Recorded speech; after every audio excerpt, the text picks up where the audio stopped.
옛 이야기 속에는 우리가 알지 못하는 기이한 사건과 흥미로운 인생사가 가득합니다. 오늘도 한 편의 야담을 준비했으니 함께 들어보시죠. 이야기가 마음에 드신다면 구독과 좋아요로 함께 해주세요. 그럼 시작합니다. 깊은 여름밤, 무거운 침묵이 박씨 부인의 방문 앞에 내려앉았습니다. 바람 한 점 없는 밤이었지만 방문 앞에서는 싸늘한 한기가 느껴졌고 문 위에는 스님이 써준 노란 부적이 을씨년스럽게 붙어 있었습니다. 멀리서는 부엉이 울음소리만이 간간히 들려올 뿐이었지요. 무진아, 들어오너라. 마님, 문이 열리지 않습니다. 몸이 타는 듯한 열기가 저를 막고 있사옵니다. 가까이 갈수록 숨이 막히고 온몸이 불타는 것 같사옵니다. 무진의 목소리에는 공포와 절망이 가득했습니다. 그의 발걸음 소리가 방문 앞에서 왔다 갔다 하는 소리와 괴로워하는 신음소리가 섞여 들려왔습니다. 역시 스님의 말씀이 옳았구나. 그렇다면 진정 너는 마님, 어찌된 일이옵니까? 들어갈 수가 없사옵니다. 마님, 제발 문을 열어주소서. 무진의 애타는 목소리에 방 안에서는 한동안 침묵만이 흘렀습니다. 내 이놈 무진이라 하는 그대는 과연 누구냐? 감히 어느 안전이라고 사람 행세를 하며 나를 농락했느냐? 뻔뻔하게도 내 몸까지 섞은 것이 그것이 요사스러운 귀신이었다니. 이 지독한 배신감과 분노가 있기까지 과연 무슨 일이 있었던 것일까요? 이야기는 5년 전으로 거슬러 올라갑니다. 충청도의 조용한 고을, 버드나무가 늘어선 개울가 근처에 자리한 기와집에 한 젊은 과부가 살고 있었습니다. 박씨 부인은 남편 김진사를 역병으로 잃은 후 깊은 슬픔에 잠겨 세상과 담을 쌓고 살았습니다. 26의 꽃다운 나이에 과부가 된 그녀는 아직 여인의 정이 한창 피어날 때였건만 남편을 향한 절절했던 사랑만큼 세상 모든 사내에 대한 그녀의 혐오는 병적으로 깊어졌지요. 이 세상에 무슨 낙이 남았단 말인가. 진사님, 어찌 날 두고 먼저 가셨소. 저 하늘에선 나 없이 외롭지는 않으신지. 마님, 슬픔만으로는 살 수 없사옵니다. 젊으신 마님께서 이리 지내시면 몸이 상하옵니다. 식사도 거의 하지 않으시고 밤마다 우시니. 내가 무슨 말을 그리 많이 하느냐. 내 몸은 내가 알아서 할 터이니 내 할 일이나 하거라. 더 이상 나에 관한 말은 입에 담지 말아라. 부인의 냉랭한 목소리에 하녀 춘심은 묵묵히 고개를 숙이고 물러났습니다. 박씨 부인의 얼음장 같은 냉담함은 집안의 분위기마저 얼어붙게 만들었습니다. 날이 갈수록 그녀는 더 깊은 고독 속으로 빠져들어갔지요. 그러던 어느 날 남루한 행색의 거지 사내가 박씨 부인의 집대문 앞에서 구슬픈 목소리로 동량을 청했습니다. 마님, 사흘을 굶어 싸웁니다. 먹을 것 좀 베풀어 주시면 은혜를 잊지 않겠나이다. 제발 불쌍히 여겨주소서. 박씨 부인은 처음에는 문을 열어줄 생각이 없었습니다. 하지만 거지의 목소리에서 느껴지는 간절함과 비참함은 그녀의 차가운 마음에도 작은 구멍을 냈습니다. 잠시 망설이던 그녀는 결국 하녀를 불렀습니다. 춘심아, 광에 남은 찬밥이라도 내어주거라. 저리 불쌍한 목소리를 듣자니 내 마음도 편치 않구나. 예, 마님. 당장 가져다 드리겠습니다. 하녀 춘심은 서둘러 광에서 찬밥을 가져와 대문 밖의 거지에게 건넸습니다. 오랜만에 주인이 베푸는 온정의 하녀의 얼굴에도 작은 미소가 피어났지요. 아이고, 마님, 감사하옵니다. 마님은 부처님 같으십니다. 복 많이 받으실 겁니다. 그 순간 대문 밖에서 들려오는 거지의 감사 인사에 박씨 부인은 문득 대문 앞으로 다가갔습니다. 그리고 문틈으로 거지의 모습을 살펴보았지요. 그런데 거지의 눈이 마침 그 틈을 향해 있었고 두 사람의 시선이 불현듯 마주쳤습니다. 내 이놈, 지금 어느 안전이라고 감히 부녀자의 얼굴을 똑바로 쳐다보는 게냐? 건방지기 짝이 없구나. 아니 마님. 소인은 그저 감사한 마음에 신뢰를 범한 것이 아니라 내 놈의 더러운 눈길을 받으려고 적선한 것이 아니다. 썩 물러러거라. 다시는 내 대문 앞에 얼씬도 말거라. 박씨 부인은 획 돌아서며 대문을 쾅 닫아버렸습니다. 그 소리는 마치 그녀의 마음을 닫아버리는 소리와도 같았습니다. 한편 대문 밖에는 하녀 춘심이 거지에게 무어라 속삭이는 소리가 들렸습니다. 에휴, 마님이 서방님 돌아가신 후로 사내들이 쳐다보는 걸 병적으로 싫어하시니 이해하시게, 어서 가보시게, 음식은 가져가시고. 이렇듯 박씨 부인은 타인에게 온정을 베풀면서도 사내의 시선이나 접근에는 극도의 혐오감을 드러내는 위태로운 날들을 보내고 있었습니다. 밤이면 홀로 빈 방에서 남편의 옷가지를 끌어안고 흐느끼는 소리가 담장을 넘어 이웃까지 들릴 정도였지요. 그 울음소리는 마치 산새가 짝을 잃고 슬피 우는 것처럼 애절했습니다.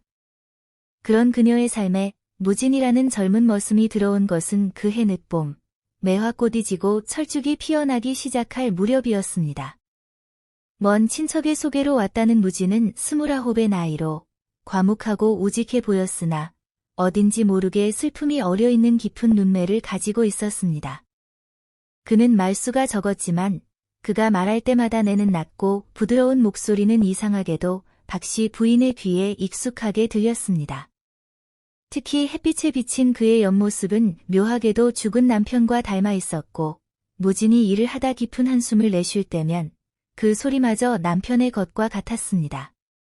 참으로 이상한 일이로다. 왜 저 사내를 보면 죽은 서방님 생각이 나는 것인가? 아니야.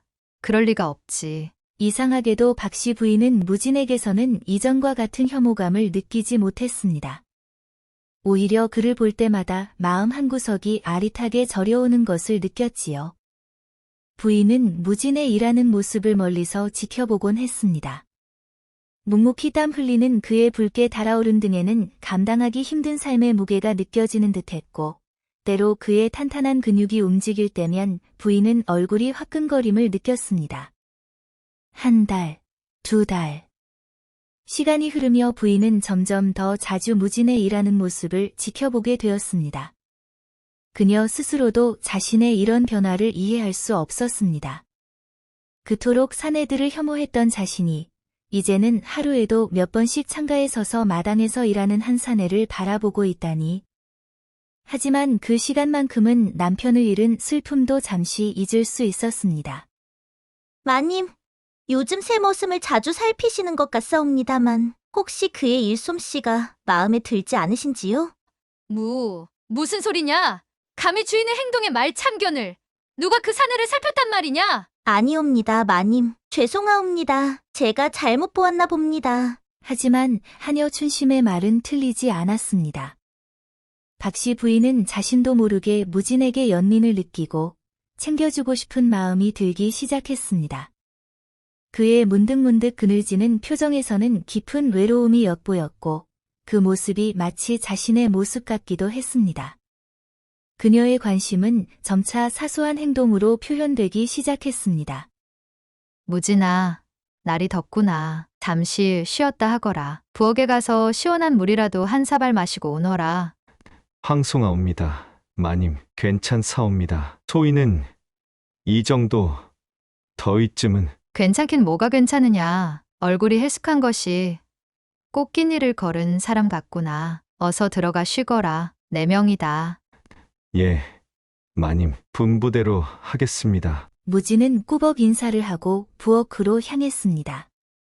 그의 발걸음 소리가 마당을 가로질러 부엌으로 향하는 동안 박씨 부인은 그의 뒷모습을 바라보며 혼잣말을 했습니다. 저리 비쩍 말라서야 밥은 제대로 먹고 다니는 건지. 어깨는 저리 넓으면서 어쩜 서방님과 저리도 뒷모습이 비슷할까. 여름이 깊어가면서 박씨 부인과 무진의 관계는 서서히 변화하기 시작했습니다. 처음에는 작은 관심과 돌봄으로 시작된 그들의 관계는 어느덧 서로에게 특별한 존재가 되어가고 있었습니다. 부인의 관심은 점차 노골적으로 변해갔지만 그것은 천천히 그리고 자연스럽게 흘러가는 강물처럼 진행되었습니다. 밤늦게 블러쉬를 읽게 하거나 술을 따라주게 하고 때로는 늦은 밤 정원을 거닐며 말벗을 삼기도 했지요. 가까이서 본 무진의 모습은 더욱 죽은 남편의 젊은 시절을 떠올리게 했습니다. 특히 그의 깊은 눈빛과 낮은 목소리는 부인의 굳게 닫힌 마음을 자꾸만 두드렸습니다. 그리고 어느 달빛 맑은 밤, 부인은 마루에 앉아 무진을 불렀습니다. 정원에 피어있는 백일홍 향기가 바람을 타고 그들 주위를 감쌌습니다. 무진아, 달이 참 밝구나. 내 고향에도 저런 달이 뜨느냐? 예, 마님. 하오나, 고향 생각은 잘 아니 납니다. 오래전 일이라 기억이 흐릿합니다. 어찌 그러냐? 가족은 다 무탈하고. 부모님은 계시느냐? 오래전에 모두 여의었사옵니다. 전염병으로 하루아침에.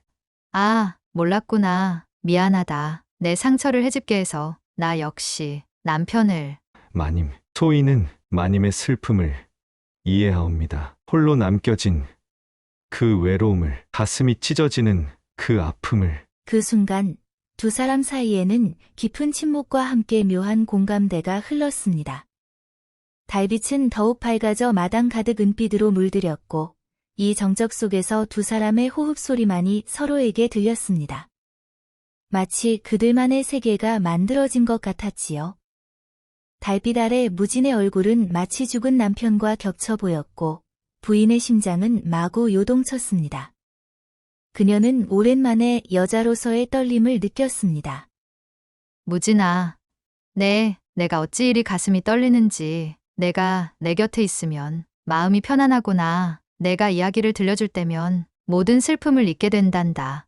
마님, 그런 말씀 주제 넘은 종에게 황송하기 그지없습니다만 소인도 마님과 함께 있을 때면 마음이 편안해집니다. 오늘부터는 나와 함께 있을 때 그런 말은 하지 말거라.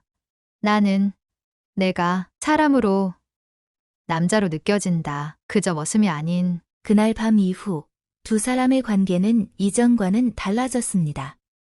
부인은 더 이상 무진을 단순한 머슴으로 대하지 않았고 무진 역시 부인의 부름을 피하지 않았습니다. 그들 사이에는 묘한 긴장감과 함께 서로를 향한 그리움이 자라났습니다. 부인은 때로 무진에게 남편과의 추억을 이야기했고 무진은 진심 어린 위로의 말로 그녀의 마음을 어루만졌습니다. 서로의 상처를 어루만지며 그들의 관계는 점점 깊어져 갔습니다. 그렇게 여름이 더욱 깊어가던 어느 밤, 하늘에서는 천둥 소리가 요란하게 울려 퍼지고 비가 억수같이 쏟아지기 시작했습니다. 빗소리가 기와를 때리는 소리는 마치 수천 개의 북을 두드리는 것처럼 시끄러웠고 번개가 번쩍일 때마다 방 안은 순간적으로 대낮처럼 밝아졌다가 다시 어둠에 잠겼습니다. 박씨 부인은 홀로 잠 못 이루고 뒤척이다 결국 하녀 춘심을 시켜 무진을 자신의 방으로 불렀습니다. 무진아, 비가 너무 세차게 와서 잠을 이룰 수가 없구나. 부르셨습니까, 마님? 비에 젖은 채 방으로 들어선 무진의 모습은 평소보다 더 애처롭고 또 위험하게 느껴졌습니다. 그의 젖은 옷은 단단한 몸에 착 달라붙어 숨길 수 없는 남자의 윤곽을 그대로 드러냈습니다. 부인은 순간 숨이 멎는 듯했습니다. 그동안 그녀가 무진을 바라볼 때마다 느꼈던 낯선 떨림이 지금은 온몸으로 번지고 있었습니다. 비가 많이 오는구나. 내 옷이 다 젖었구나. 여기 수건으로 닦아라. 마님께서 부르셨기에 소인은 언제든지. 나 너무 무섭구나. 이리 가까이 오너라. 내 체온이라도 느껴야 이 두려움이 가실 것 같구나. 마님, 그건 분수에 넘는 일이옵니다. 소인은 그저 머슴일 뿐이고 마님은. 제발 오늘 밤만이라도 내가 여자임을 느끼게 해다오. 내가 살아있음을, 죽은 것 같은 이 몸에 온기를 불어넣어 다오. 부인은 무진의 품에서 묘하게 익숙한 향기를 맡았습니다. 남편의 향기와 같았습니다. 서방님, 아니, 무진아, 내가 미쳐가는 것 같구나. 내가 우리 서방님과 똑같은 향이 나는구나. 마님, 저는. 무진아, 내가 왜 이런 마음을 품게 되었는지 내가 들어온 이후로 내 밤은 더 이상 고요하지 않구나. 마님, 저희가 이러면 안 됩니다. 마님의 신분과 제가. 두 사람의 눈빛이 마주쳤습니다. 그 순간 부인은 무진의 눈에서 깊은 슬픔과 함께 뜨거운 갈망을 보았습니다. 그것은 단순한 육체적 욕망이 아닌 오랜 그리움처럼 느껴졌습니다. 오늘만은 나를 마님이라 부르지 말고 내 이름을 불러다오. 지금 이 순간만큼은 세상의 분수와 격식 따위는 잊고 싶구나. 연아야. 박씨 부인은 그 소리를 듣는 순간 온몸이 전율했습니다. 남편만이 알던 그녀의 애칭을 무진이 어떻게 알고 있는 것인지. 하지만 그 의문은 무진의 뜨거운 입술이 그녀의 것을 덮치면서 사라졌습니다. 비바람 소리와 두 사람의 거친 숨소리만이 방 안을 가득 채웠습니다. 당신이 그리웠소. 매일 밤 당신 생각뿐이었소.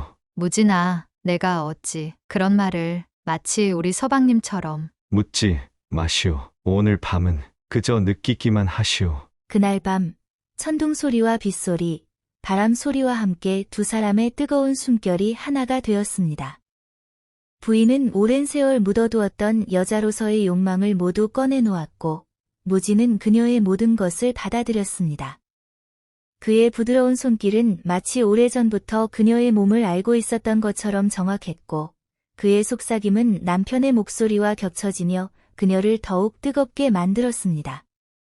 그들은 넘어서는 안 될 선을 넘고야 말았습니다. 이후 박씨 부인과 무진의 은밀한 만남은 계속되었습니다.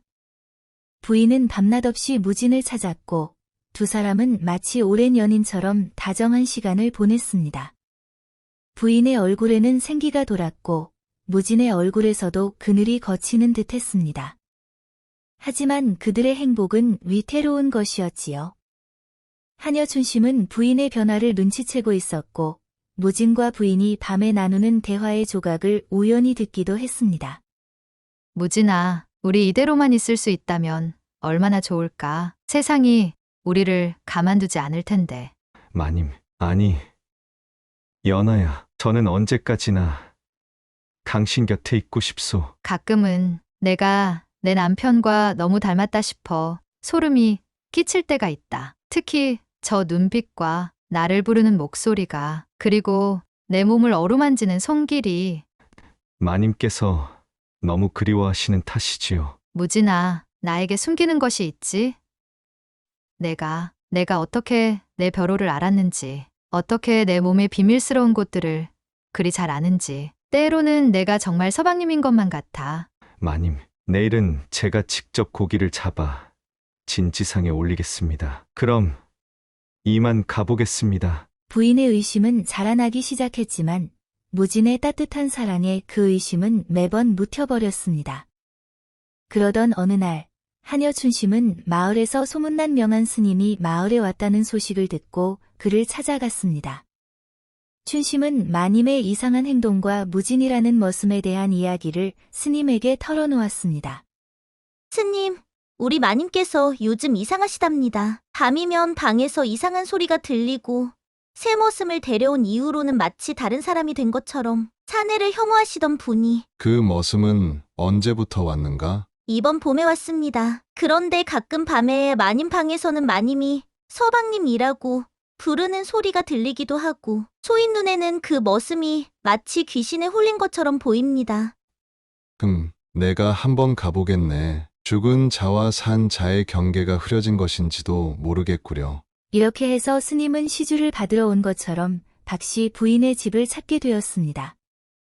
스님이 집 앞에 도착했을 때 마침 무진은 마당에서 나무를 패고 있었고 멀리서 박씨 부인이 그를 바라보고 있었습니다. 스님은 순간 무진의 그림자가 두 개로 나뉘어 있는 것을 보았습니다. 하나는 머슴의 그림자였고 다른 하나는 양반의 형체를 한 그림자였습니다. 과연 그런 일이 있을 수가. 스님, 어서 오십시오. 시주하러 오셨습니까? 그렇습니다. 부인, 저 머슴은 언제부터 데려오신 겁니까? 올봄에 먼 친척의 소개로 왔습니다만 어찌 그리 물으십니까? 부인, 저 사내에게서 이상한 기운이 느껴집니다. 혹시 요즘 이상한 일은 없으십니까? 밤에 한기가 든다든지, 몸이 나른하다든지. 그게 무슨... 스님의 예리한 통찰에 박씨 부인은 떨렸습니다. 스님은 부인과 무진의 관계를 눈치챈 것 같았고 무엇보다 무진의 정체에 대해 알고 있는 것 같았습니다. 다음 날 스님은 다시 찾아와 부인에게 진실을 경고했습니다. 부인, 그 머슴에게서는 죽은 자의 기운이 느껴집니다. 그의 눈빛을 보셨습니까? 산 자의 눈빛이 아닙니다. 그의 그림자는 어찌 때로는 두 개로 보이고 그의 숨결은 차가운 서리 같습니다. 필시 부정한 영혼이니 당장 내치셔야 합니다.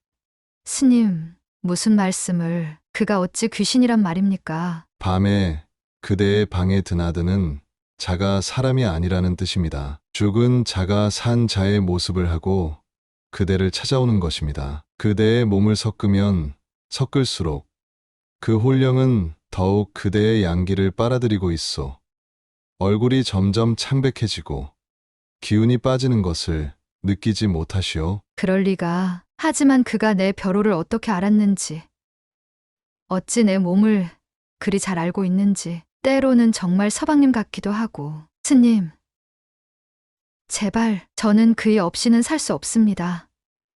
설령 그가 귀신이라 해도. 그렇다면 한 가지 방법이 있어. 이 부적이라도 문에 붙이십시오. 오늘 밤 그가 이 부적을 넘지 못한다면 그는 분명 부정한 홀령입니다. 그때는 부디 마음을 굳게 먹으셔야 합니다.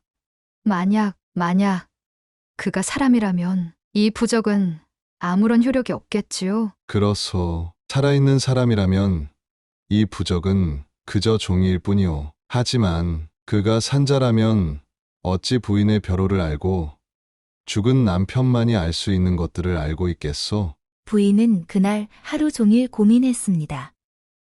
무진에 대한 사랑과 의심 사이에서 갈등하며 결국 진실을 알기 위해 부적을 방문에 붙이기로 결심했습니다. 해가 저물고 어둠이 내리자 부인은 떨리는 손으로 스님의 부적을 방문 위에 붙였습니다. 부적을 붙인 그날 밤, 박씨 부인의 방문 앞은 싸늘한 기운만이 감돌았습니다. 문 위에는 스님이 써준 노란 부적이 을씨년스럽게 붙어 있었지요. 무진의 발걸음 소리가 방문 앞에서 멈추었습니다. 무진아, 들어오너라. 마님, 문이 열리지 않습니다. 몸이 타는 듯한 열기가 저를 막고 있사옵니다. 역시 스님의 말씀이 옳았구나. 아, 어찌 이런 일이. 마님, 어찌된 일이옵니까? 들어갈 수가 없사옵니다. 마님, 문 위에 무엇을 붙이셨습니까? 부인의 가슴은 찢어질 듯 아팠습니다. 그녀가 사랑한 남자, 그녀의 몸과 마음을 주었던 사람이 실은 귀신이었다니. 분노와 배신감, 공포와 슬픔이 한꺼번에 밀려왔습니다. 부인은 방문을 벌컥 열어젖혔습니다. 노란 부적의 힘인지 문이 열리자 방 안과 밖 사이에 보이지 않는 벽이 세워진 듯했습니다. 내 이놈 무진이라 하는 그대는 과연 누구냐? 감히 어느 안전이라고 사람 행세를 하며 나를 농락했느냐? 뻔뻔하게도 내 몸까지 섞은 것이 그것이 요사스러운 귀신이었다니. 마님, 속이려 한 것이 아니옵니다. 소인은 그저 밤낮으로 그리워하시던 죽은 서방 김진사옵니다. 마님을 너무나 사랑했고 홀로 남으신 마님이 눈에 밟혀 차마 저승길을 편히 가지 못했사옵니다. 염려되어 이리 곁을 맴돌았사옵니다. 그 순간 무진의 모습이 흐릿해지며 그 뒤로 김진사의 형체가 겹쳐 보였습니다. 박씨 부인은 눈을 의심했지만 분명히 죽은 남편의 모습이 무진의 몸을 통해 비쳐 보였습니다. 공포와 경악, 그리고 그리움이 뒤섞인 감정이 부인의 가슴을 후벼 팠습니다. 서방님. 정녕, 당신이 무진이었단 말입니까? 어찌 이런 일이, 어찌하여 처음부터 말씀해주지 않으셨습니까? 그렇소이다. 연화, 나는 당신을 지켜보고 싶었소. 당신이 나 없이도 잘 지내는지. 하지만 당신이 나를 그리워하며 슬퍼하는 모습을 볼 수 없었소. 그래서 일이 무진이란 이름으로 돌아왔던 것이오. 하지만 어찌 죽은 서방님께서 어찌 이렇게 생생하게 살아 숨쉬는 사람처럼 심지어 내 몸까지 이승의 법도로는 용서받지 못할 줄 아오나 당신을 향한 매의 마음은 한치의 거짓도 없었소. 처음에는 그저 당신의 안위를 살피고자 돌아왔던 것이었으나 당신이 나를 머슴으로 대하면서도 내게 관심을 보이기 시작했을 때 나 역시 묻어두었던 그리움이 터져나왔소. 당신의 체온을 느끼고 당신의 숨결을 들으며 나는 다시 살아있는 것 같았소. 나를 증오하지 말아주오. 그럼 이제 어찌해야 합니까? 서방님, 우리는 당신이 내게 돌아왔다는 것이 너무 기쁘면서도 이건 하늘의 이치를 어긴 것인데 스님께서는 당신이 내 양기를 빼앗고 있다 하시니 나 역시 이제는 알겠소. 산 자와 죽은 자가 함께할 수는 없는 법. 내가 당신의 양기를 빨아들이고 있었음을 내 욕심 때문에 당신의 수명을 줄이고 있었다니. 이제는 보이오. 당신의 얼굴이 얼마나 창백해졌는지, 당신의 눈빛이 얼마나 흐려졌는지. 박씨 부인은 홀령의 손을 잡으려 했지만 부적의 힘 때문에 그녀의 손은 무진의 모습을 한 홀령에게 닿지 못했습니다. 차갑고 안타까운 공기만이 그들 사이를 맴돌았습니다. 몸은 떨어져 있어도 두 사람의 마음은 더없이 가까웠습니다. 부인은 스님을 다시 찾아가 도움을 청했습니다. 이미 인연의 끈이 깊어 강제로 떼어놓을 수는 없소. 허나 죽은 자가 산 자의 곁에 오래 머무는 것은 서로에게 고통만 될 뿐. 부인, 당신의 남편은 이미 저승에 있어야 할 홀령이오. 그가 이승에 머무르는 것은 자연의 이치에 어긋나는 일이오. 머지않아 부인의 목숨마저 위태로워질 것이오. 그럼 어찌해야 하옵니까? 저는 이제 서방님을 다시 잃을 수 없사옵니다.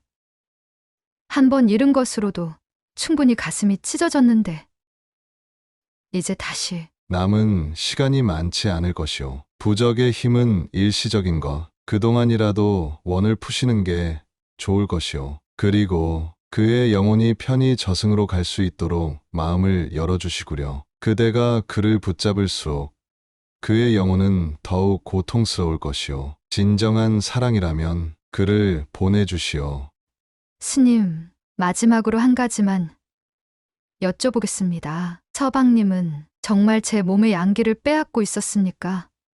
아니면 그저 저를 지켜보고 싶으셨던 것뿐입니까? 처음에는 그저 지켜보고 싶었을 것이오. 하지만 두 몸이 섞이면서 자연의 이치를 거스른 일이 벌어진 거요. 산 자의 양기가 죽은 자에게 흘러들어가 이미 부인의 수명이 줄어들고 있어. 그렇다면 스님, 저는 어찌해야 합니까?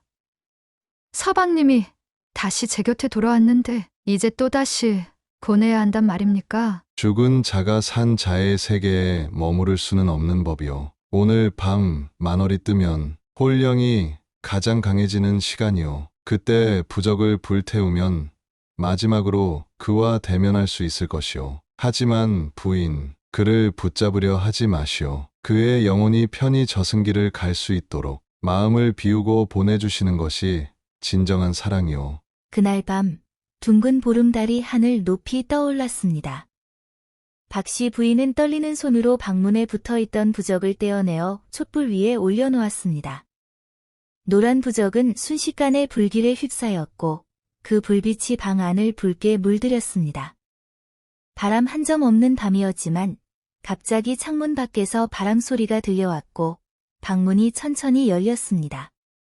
서방님, 연하야, 마지막으로 내 얼굴을 보러 왔다. 서방님, 어찌 이리 오래 기다리셨습니까? 저를 그리 사랑하셨단 말입니까? 내가 떠난 후 내가 얼마나 슬퍼하는지 저승에서도 느껴졌다. 내 울음소리가 저승까지 들려왔고 내 그리움이 나를 이승으로 불러냈다. 무진이란 이름으로 돌아와 내 곁에서 지키고 싶었을 뿐인데 저는 알았어요. 무진이 처음 이 집에 들어왔을 때부터 마음 깊은 곳에서는 알았어요. 그 눈빛이, 그 목소리가, 그 손길이 모두 서방님이었다는 것을 마음으로는 알았지만 이성으로는 믿지 못했어요. 그래서 더욱 사랑스러웠다. 넌 항상 이성적인 여인이었으니 하늘의 이치를 거스르고 내 곁으로 돌아온 나를 용서해 주겠느냐? 용서할 것이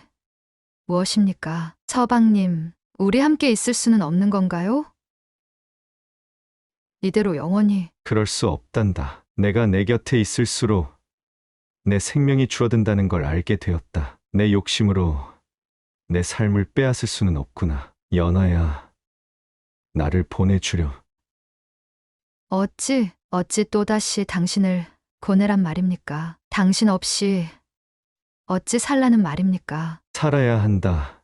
연아야, 내가 살아야 나 역시 저승에서 평안할 수 있다. 우리 인연이 끝난 것이 아니야. 언젠가 내 때가 되면 저승에서 만나게 될 테니. 방 안에 갑자기 달빛이 쏟아져 들어왔습니다.